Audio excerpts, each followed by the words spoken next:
cette prise de parole de ce jour, le 20 février 2017, intitulée Décadence. Vous avez dit décadence. C'est à l'occasion de l'apparition d'un ouvrage d'un certain personnage très présent sur la scène médiatique française, dans lequel il affirme et réaffirme des choses, notamment sur une prétendue décadence. C'est là où il y a un problème, c'est déjà dans la terminologie, dans le concept, au niveau des concepts. La décadence, ce serait plutôt, lui il parlerait plutôt de déclin, puisqu'il parle d'un mouvement irrépressible, d'un certain affaissement, d'une chute. C'est cela le déclin. Le déclin, c'est la chute irrépressible, irréversible. Pour lui, il s'agit d'une certaine façon, pour l'Europe, pour l'Occident, pour l'homme blanc, de laisser sa place à d'autres peuples, à d'autres sociétés, en meilleure forme. Là, on retrouve un peu l'idée de décadence dans le sens où l'a utilisé par exemple Ibn Khaldoun, qui lui parlait dans sa conception des civilisations humaines, parlait d'une sorte de mouvement cyclique et, presque naturel, dans lequel les sociétés humaines suivraient un schéma.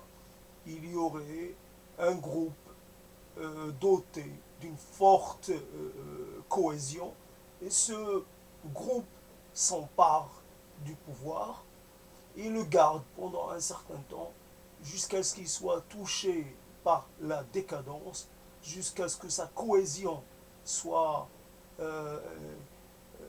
soit défaite, qu'il ait en quelque sorte perdu sa force d'origine, cette dynamique qu'il a fait, euh, qu'il a amené au pouvoir.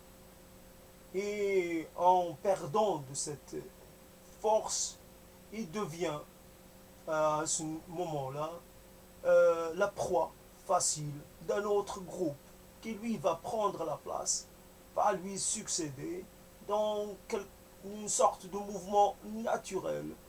C'est toujours le fort qui domine jusqu'au jour où le fort ne le soit plus, ou ne le soit plus assez pour pouvoir résister aux assauts de ceux qui voudraient prendre le pouvoir à leur tour. On dirait une prise de pouvoir chez les simiens, et on dirait presque une vision un peu simpliste des choses. Il n'y a qu'à prendre l'exemple de la dynastie régnant au Maroc pour voir que ce schéma est mis en échec. Beaucoup de choses, la complexité est un facteur important. Beaucoup d'éléments peuvent intervenir pour empêcher une chute. Et voilà, donc le groupe qui s'est emparé du pouvoir finit par goûter au pouvoir, par connaître une certaine indolence. Il n'est plus sur le qui-vive, il n'est plus mobilisé, il délaisse le terrain des armes, il délaisse pour celui du plaisir, cette chose que j'avais trouvée racontée par ma mère qui disait exactement un peu dans le même esprit que les chrétiens d'Espagne avaient testé les musulmans, ils avaient ouvert un magasin pour les instruments de musique et un magasin pour vendre des armes. Et c'est le magasin, l'armerie a été boudé et par contre le magasin de musique, voilà donc un peu résumé dans l'imaginaire populaire, euh, dans cette imagerie, un peu comment on voit les choses. L'idée de Ben Khaldoun est arrivée jusqu'à ma mère qui me l'a transmise et ainsi de suite. Évidemment, ça ne représente pas la réalité telle qu'elle a été. Euh, il y a des facteurs et ces facteurs peuvent changer. On ne peut pas parler d'un cyclicisme parfait et qui obéirait toujours au même schéma. Donc la décadence, on a parlé de décadence par rapport à l'Empire romain. Il y a, je crois, un ouvrage d'un certain Gibbs, Décadence et chute de l'Empire romain. Il y a souvent, il y a des moralistes qui parlent parce que après 68, la libération des mœurs, parce que, etc., certaines personnes constatent et d'un point de vue moral prédisent, prédisent un déclin parce qu'il y a décadence. Il y a déclin parce qu'il y a décadence, parce qu'il y a un laisser-aller. C'est ce laisser-aller. En quoi la décadence, telle qu'elle est vue par les moralistes, par les rigides, par les conservateurs, ce personnage médiatique dont j'ai parlé au début, qui lui dit qu'il ne faut pas laisser certains vocables, certains mots, certains concepts aux gens, aux conservateurs, qu'il faut savoir aussi s'en saisir. Je ne comprends pas ce qu'il y a derrière ce postulat. L'idée de décadence est liée très clairement à un jugement moral porté sur la société par ceux qui s'opposent à ce que la société soit un peu plus libérée des contraintes, euh, euh, des contraintes morales. Nous n'avons pas besoin de morale.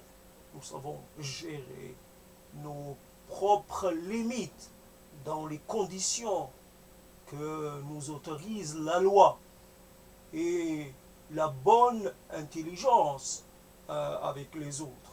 Nous savons gérer ceux qui préfèrent telle ou telle façon de prendre leur plaisir se retrouvent dans des lieux qui sont consacrés à cela et cela n'est pas gênant, cela ne dégrade en rien les autres, cela n'est pas de la décadence puisque cela ne rejaillit pas sur la vie ordinaire, la vie de tous les jours. Les gens continuent de vaquer à leurs affaires, ceux qui sont employés continuent d'aller à leur emploi, ceux qui sont en charge de, des affaires continuent à faire leur tâche et c'est autre chose qui pourrait créer du déclin.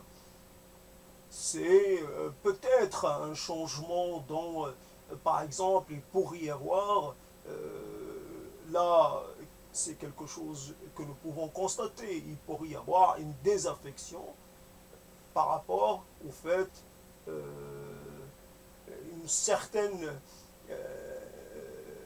la rupture au niveau du lien social qui fait que par exemple les individus ce n'est pas une histoire de liberté, c'est une histoire de comment dire, les individus n'arriveraient plus à trouver comment se lier les uns aux autres.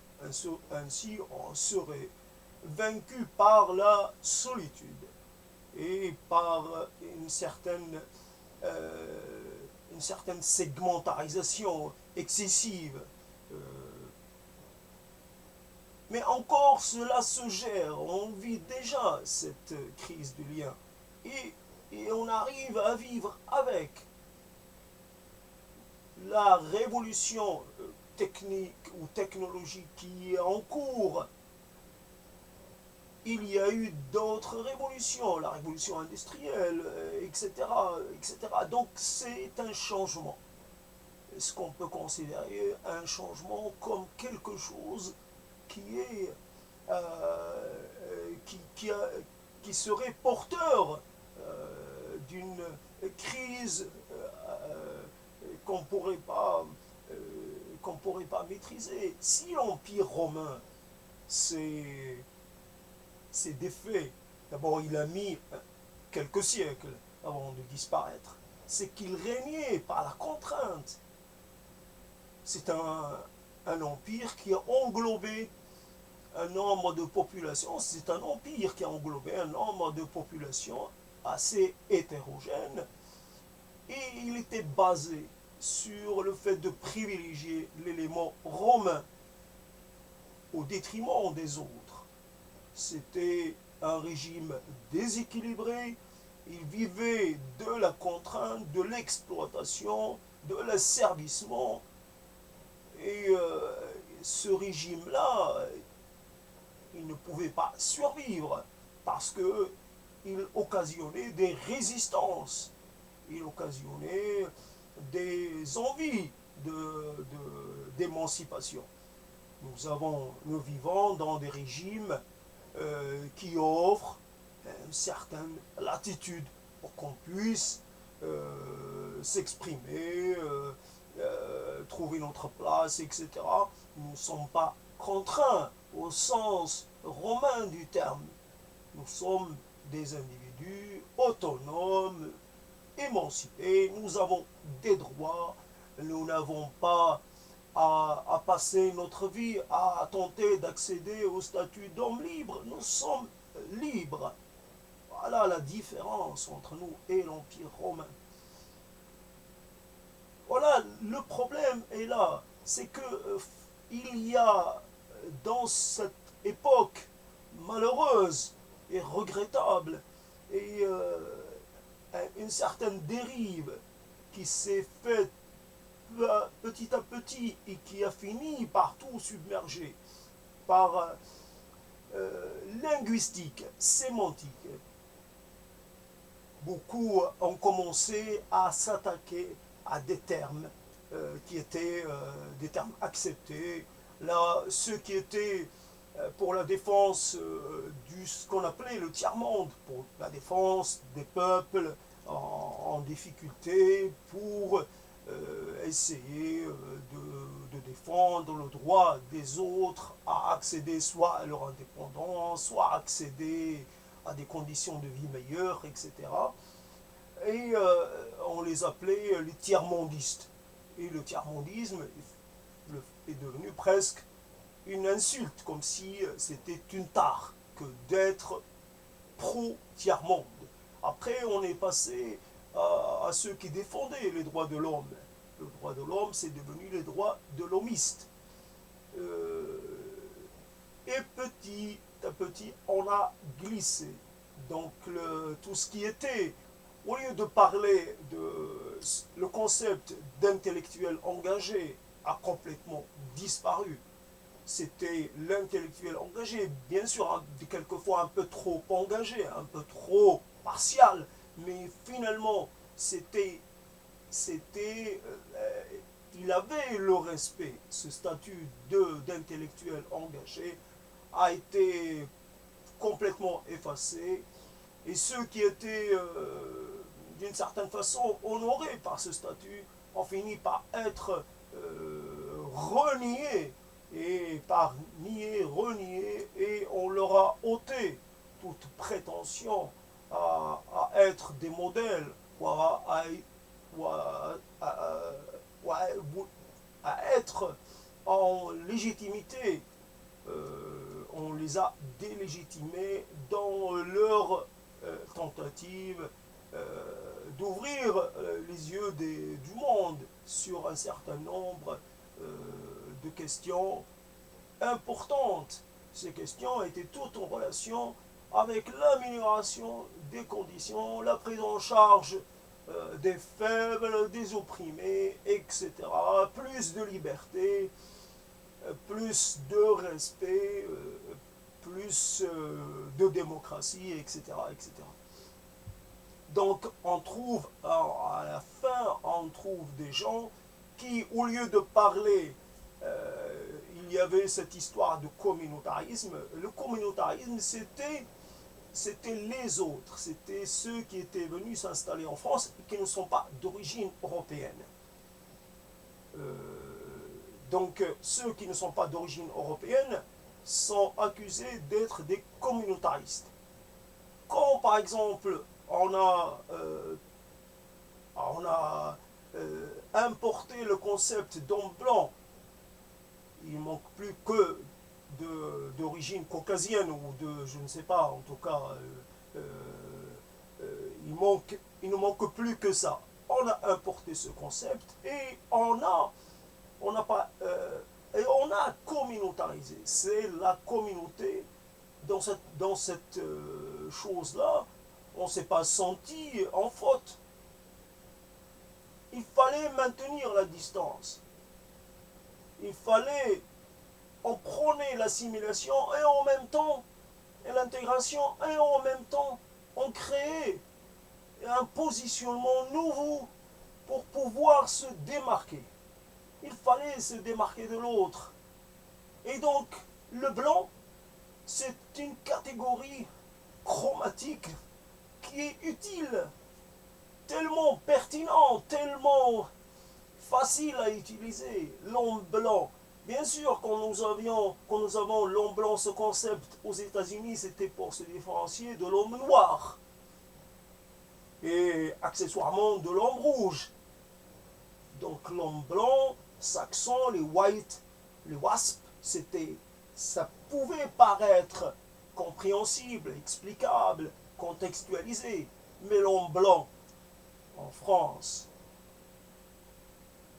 l'homme blanc qui est...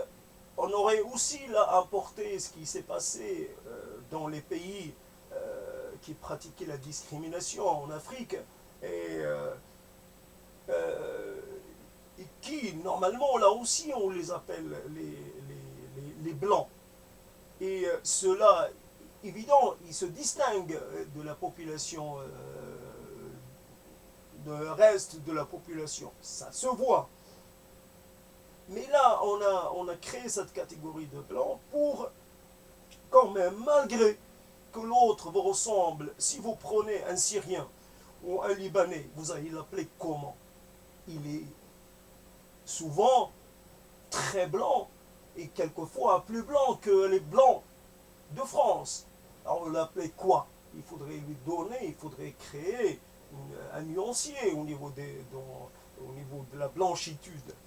Donc ce n'est pas tant le choix de cette catégorie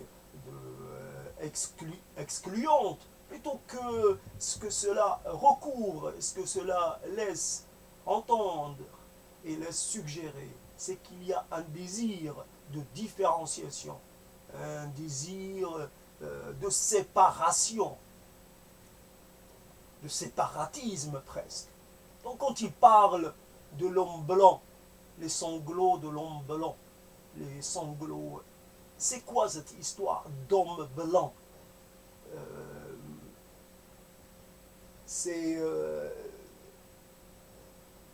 Et donc l'homme blanc serait l'homme en danger, presque encerclé, il doit prendre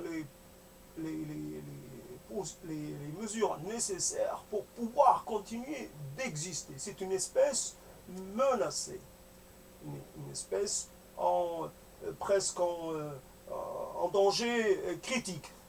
Voilà, une espèce à protéger. Mais lui, il avance et il dit que de toutes les façons, c'est le cours de l'histoire. Il parle de la langue du Houé. Il a oublié, je l'ai appris récemment, qu'il y a un concept qui lui n'ont pas la longue durée, mais la très longue durée. Cela ouvre et permet plus de perspectives. Nous pouvons, avec le concept de la très longue durée, c'est en quoi une nuance de peau qui est qui n'a dans la réalité aucune pertinence, aucun intérêt. Je suis blanc, moins clair, plus clair. Qu'est-ce que ça change? Plus rose, moins rose, un peu plus marron, moins marron. Qu'est-ce que ça change? Là où normalement, là quelque part, on racialise, si on peut appeler une couleur, si on peut parler de racialisation en parlant de couleur, là juste pour la commodité de la chose, on racialise, on ethnicise, je ne sais pas. En tout cas, c'est qu'on oublie, on parle de déclin, de décadence, et alors que les pays censés être en déclin et quelque part aussi en décadence parce qu'ils ont perdu, voilà quelque chose qui revient à la surface, qui me revient en mémoire, ce qu'a déclaré un certain Zemmour, qui lui, bien que pas clair de peau, bien qu'il a un nom qui n'est pas français, qui n'est pas européen, qui renvoie à une région bien particulière, il est africain. Et pourtant, il défend lui aussi cette vision d'un homme blanc menacé, encerclé, assailli, assiégé. Donc, cette histoire de en décadence, et pourtant, sa décadence, voilà l'origine de mon questionnement, sa décadence, elle a quand même, ou ce déclin, il se défend bien quand même. Il se défend bien. Moi, je vous parle en français. Qu'est-ce que cela pourrait laisser penser? Est-ce que cela va faire croire que mon utilisation du français est juste une manœuvre pour pouvoir accéder à quoi? Si j'utilise cette langue, c'est qu'elle m'a pénétré, c'est qu'elle, ses concepts, son histoire, son essence même est devenue une partie de moi.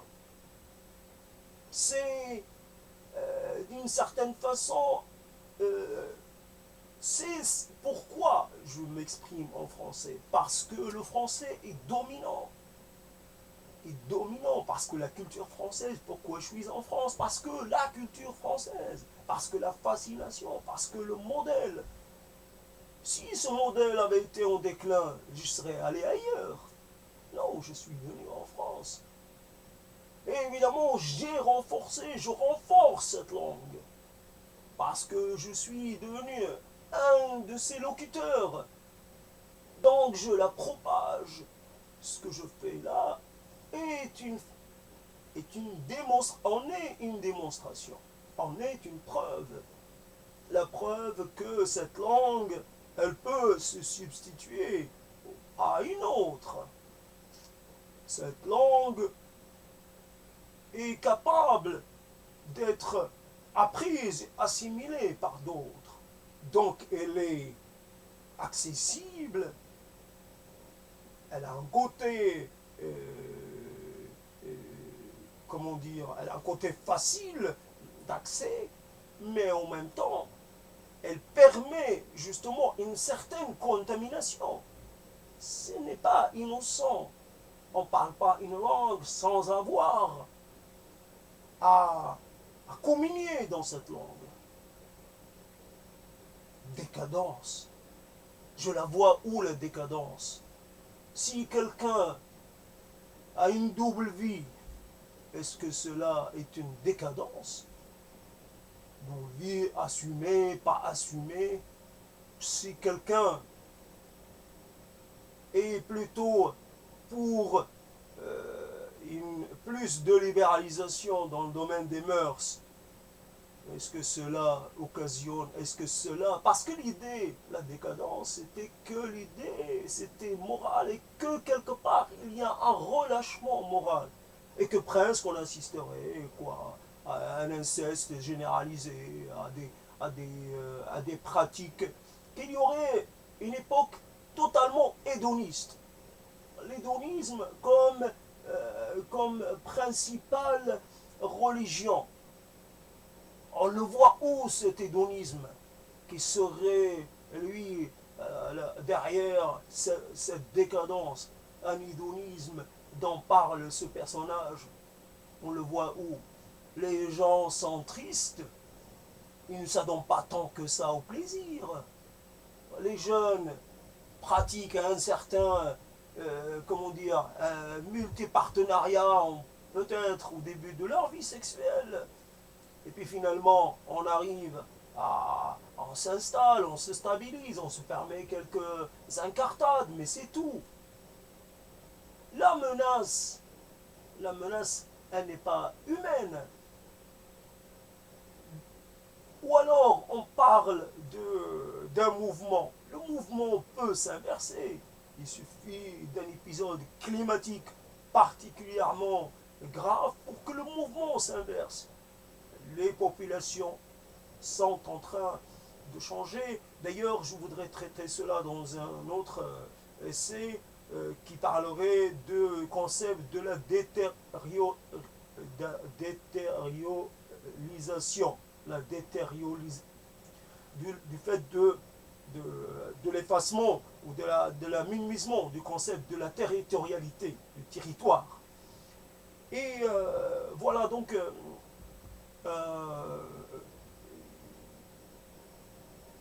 pour éviter la décadence, il faudrait pratiquer une sorte de rigorisme moral et revenir vers une conception de la vie en société qui serait, on recréerait la police des mœurs, on instaurerait une religion de contrôle.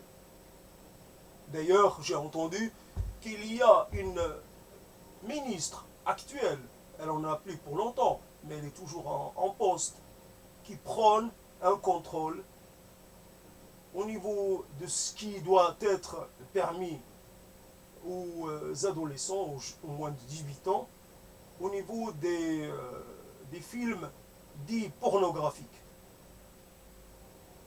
Là, il ne s'agit plus de contrôler les sites à caractère violent, mais là, qui incite à la violence politique, mais plutôt à contrôler ce qui serait de l'ordre du domaine privé. On ne peut pas arbitrairement dire qu'il faut attendre 18 ans pour pouvoir accéder à certaines choses, à certains spectacles. De toutes les façons, on n'est pas mûr à 18 ans. On ne va pas dire je suis mûr à 18 ans et une minute, à 18 ans et un jour. Cela n'est qu'une convention arbitraire. Et donc elle n'a pas de sens, elle n'est pas pertinente. Ce n'est qu'une indication. Et donc, évidemment, on peut essayer de contrôler, de tout contrôler. Mais est-ce que déjà on a les moyens de contrôler? Et puis, contrôler quoi? Il faudrait plutôt permettre aux gens d'être un peu plus, voilà, quelque chose, leur donner une certaine dose de vigilance, pas interdire, mais dire la vigilance. Apprendre aux gens à dire non. Vous avez 18 ans. Quelqu'un plus âgé que vous, ou même âge que vous, mais sous l'effet du groupe, vous entraîne dans une pratique sexuelle à laquelle vous n'avez pas vraiment consenti. Comment apprendre à résister? Comment apprendre à dire non? Ce n'est pas tant, bien entendu, il y a il peut y avoir une surconsommation de la pornographie, et ce qui créerait, et puis il y a un décalage avec la réalité. Il y a toujours un décalage avec la réalité, mais à ce niveau-là. Mais le décalage avec la réalité, l'État n'a rien à voir, n'a rien à faire dans le domaine, c'est quand même du domaine privé. Elle ne peut pas gérer cela, parce que justement, cela n'est pas stable. Cela est quelque chose qui se négocie à chaque fois. On négocie avec soi-même, on négocie avec les autres. Ça va, ça vient. On n'est pas, on n'a pas des désirs de tout à fait bien arrêter notre désir change. On peut naître hétéro et évoluer vers la bisexualité et la trisexualité. C'est quelque chose qui est de l'ordre de la trajectoire individuelle. Et donc, voilà un peu ce qu'on pourrait peut-être, quand on parle un peu de décadence, je ne vois pas la décadence. Plutôt parlons de choses concrètes qui menacent. Parlons. Pourquoi ne pas parler des choses qui nous posent problème de façon concrète, qui portent atteinte à notre santé? Pourquoi ne pas prôner une révolution au niveau, par exemple, de l'urbanisme tel qu'il est, au niveau, pourquoi ne pas parler du problème du temps perdu dans les transports? Voilà quelque chose qui mine la vie de millions de gens. Pourquoi ne pas parler des polluants présents partout? Ces polluants, peut-être, on en a besoin, mais il faut apprendre à les gérer. Il faut ouvrir un débat citoyen. Oh, ça a l'air moins glamour que de parler de décadence, parce que cela, de suite, ça éveille les fantasmes. On est en plein fantasme. À ceux qui parlent de grand remplacement, ceux qui parlent d'invasion, c'était ça. Avant, c'était ce qu'on appelait l'invasion. Les invasions, et on complétait les invasions barbares, évidemment. L'idée est qu'on ne va jamais voir ce qui se passe de l'autre côté. On va toujours, quand on n'a pas voyagé, quand on a voyagé très peu, qu'on n'a pas résidé pendant un certain temps dans certains pays, on a une vision tronquée de la réalité. La réalité, c'est que le modèle français est omniprésent. Il y a une chose qu'on utilisait avant, l'impérialisme culturel. Il y a un impérialisme, une domination, un ascendant culturel et un ascendant civilisationnel de la France, de l'Angleterre, etc., sur un certain nombre de pays anciennement dominés par ces deux puissances. Il y a un ascendant, et cet ascendant ne s'affaiblit pas. Cet ascendant demeure très fort, très prégnant. Ça aussi, il faut en parler. Alors, on pourrait parler, l'homme blanc va disparaître, mais par contre, son modèle va lui survivre. Oui, on pourrait dire, Rome n'a pas disparu, mais tous les barbares sont devenus des Romains. Ou les barbares se sont saisis du modèle romain, et on trouve, etc., etc. On pourrait, c'est faible comme argument, c'est faible comme idée. Non, en quoi qu'est-ce que les gens, les déclinistes, ceux qui normalement presque les lanceurs d'alerte, ceux les alarmistes, quel est leur but finalement? Ce personnage médiatique, qui lui aussi a ouvert une chaîne YouTube bien un peu après moi, ce personnage médiatique, mais lui il est visible, on le voit, ce qui fait qu'il a du succès. Et ce personnage médiatique qui a promis de faire une diète médiatique, mais qui ne s'est pas résolu à la faire, cette diète. Ce jeune, il est revenu très vite. Je ne sais pas, il rédige. Il doit avoir une équipe de rédacteurs de nègres qui travaillent pour lui. Ce n'est pas possible. C'est au-delà des capacités humaines. Mais je l'ai entendu tout à l'heure parler en 2013. Voilà, l'idée qu'il propose, c'était déjà ce qu'il dit. Il dit, voilà, on va couler, mais il faut couler avec élégance.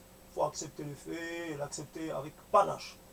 Voilà, c'est ça la différence entre lui et les déclinistes, les autres déclinistes. C'est cette impression qu'il n'y a plus que ce discours-là qui est présent. Quand un parle de racisme imaginaire, est-ce que vraiment vous pensez qu'il a le droit de dire cela? Un racisme imaginaire. C'est presque indécent. C'est indécent. C'est intolérable. Racisme imaginaire. Quand vous savez que vous avez comment dire, que vous avez une quantité, un stock de termes rien que pour vous, on vous traite comme rien, des bamboulas, des bougnoules, des ratons. C'est ça être un racisme imaginaire. Quand on vous dit, alors que vous êtes français et que vous êtes de ce pays, que vous le proclamez, quand on vous dit, vous n'êtes pas chez vous, alors que vous êtes chez vous. C'est quoi le chez vous? C'est quoi cette histoire? Et toi, tu es chez toi? Tu es chez toi depuis combien de temps? On va dire la légitimité de la présence, l'après, de la, comment dire, de l'antériorité. On va dire, moi, je suis présent plus longtemps que toi. Donc moi, mon père, il est venu de Pologne. Il est venu d'Espagne. Et moi, je suis chez moi. Voilà donc ce type de raisonnement. Racisme imaginaire. Quand vous l'avez intériorisé, cette stigmatisation, quand vous êtes devenu ce que les autres ont voulu que vous deveniez, un être peureux, un être, comment dire, timidable, un être qui s'effraie à la moindre allusion. Quand vous entendez un terme, on n'est plus chez nous. Quand vous entendez un terme, quelque chose comme ils ont tout pris. Ils. C'est quoi cette histoire? En quoi quelqu'un comme ça, voilà, on voit quelqu'un comme ça qui se permet. On voit un autre qui parle de soumission. Quand nous avions ce comique qui parlait et qui faisait rire, parce que, évidemment, les gens comprenaient qu'il n'y aurait pas de c'est tout un président français, un président d'origine arabe pour diriger la France. Ce comique malheureux qui jouait ce rôle et qui confirmait les archétypes, qui confirmait les clichés, les mauvais clichés, les clichés malheureux, les clichés qui font mal. Et donc, quelqu'un qui dit qu'il y aura un dirigeant musulman et qui parle de soumission. Que les Français vont se soumettre à un dirigeant. Voilà. C'est ça qui est porteur, c'est ça qui est vendeur. C'est d'aller dans ce sens. C'est de croire que ceux qui sont en France depuis 40, 50 ans, ils sont venus là pour s'emparer de la France. Qu'ils sont tels qu'ils sont venus le premier jour. Ils sont animés d'un désir de conquête. Le mot assimilation n'existe plus. Mais par contre, dans les faits, on s'assimile, on s'imprègne, on devient un citoyen autant que possible. On n'est plus l'étranger. On tient à ce pays, à ce territoire. En quoi? nous serions, nous, moins légitimes à nous sentir partie prenante, à nous sentir habitants de ce territoire. Ce territoire, il devient le nôtre et on tient à sa sauvegarde. On n'est pas une cinquième colonne ou je ne sais quoi. Remplacer quoi? Remplacer qui? Ceux qui sont cette histoire, cette vision d'une déferlante de population assoiffée de bien-être qui voudrait cette histoire, on la voit comme une histoire presque immédiate, alors qu'en fait il faut la voir sous l'angle de la durée, la très longue durée, la longue durée. L'inversion de la courbe démographique est sûrement proche, très proche. Elle est en cours au Maghreb, Afrique du Nord. Cette Afrique du Nord qui un jour va très prévisible, va devoir demander aux personnes, à des gens, on doit essayer de rapatrier les gens, à essayer d'importer la population. On pense que le mouvement démographique était répressible. Non, il n'est pas irrépressible. Il va connaître son point optimal. Et puis, on va descendre. Ce mouvement de déclin, voilà, démographique, va toucher tout le monde. Voilà un concept pertinent et qui sert, qui est sans, auquel il n'y a pas d'arrière-pensée idéologique ou autre. L'humanité est fragile, et où quelle qu'elle soit. Et puis voilà, donc je finirai par dire que la victoire de ce discours, de cette idéologie, de cette vision est a priori totale. Elle tient la scène médiatique, intellectuelle et éditoriale. Il n'est pas possible d'y échapper. Un tel est plus dans, dans un tel est plus pessimiste qu'un autre, mais tous parlent d'une catastrophe. Tous parlent d'un danger et d'une chute et parlent d'une menace. L'autre est toujours une menace. Voilà, avant, l'autre était une partie de soi-même. L'autre était accueilli, il pouvait être accueilli. Il y avait cela aussi. Il pouvait être une menace, mais il pouvait être aussi porteur de choses dont on pourrait avoir besoin. L'autre n'a pas qu'une dimension. Et c'est regrettable que personne, qu'il n'y a pas un mouvement au contraire pour équilibrer. Nous parlons de pouvoir et de contre-pouvoir, il n'y a pas une contre-idéologie, un contre-courant qui lui s'exprimerait et aurait l'intérêt des médias pour pouvoir exister lui aussi. Donc, soumission, racisme imaginaire, décadence, les autres Zemmour et autres ont gagné la partie. Pour l'instant, à ceux qui croient qu'ils sont des prophètes, à ceux qui croient, bien sûr, ça leur permet d'être adorés par des gens, de gagner de l'argent en vendant des livres. Ces livres se vendent par milliers, donc ça rapporte. Cela leur permet d'être invités, d'être courtisés, d'être considérés, d'être enviés. Ça leur permet de remplir des salles, d'être applaudis.